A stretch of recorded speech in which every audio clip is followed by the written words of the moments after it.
കേരളത്തിലെ ഭക്തിയും അത്ഭുതങ്ങളും നിറഞ്ഞ ഒരു ക്ഷേത്രം, അമ്പലപ്പുഴ ശ്രീകൃഷ്ണ ക്ഷേത്രം.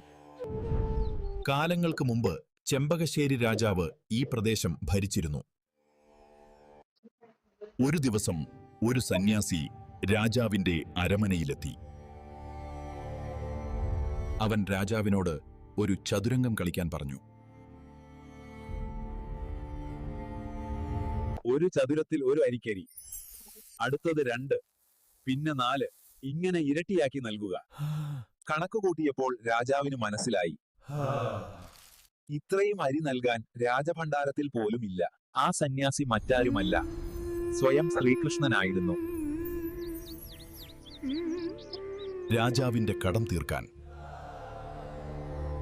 ഭക്തർക്കായി പാൽപായസം നിവേദ്യം ആരംഭിച്ചു. ഇന്നും അമ്പലപ്പുഴ ക്ഷേത്രത്തിലെ പാൽപായസം ലോകപ്രശസ്തമാണ്.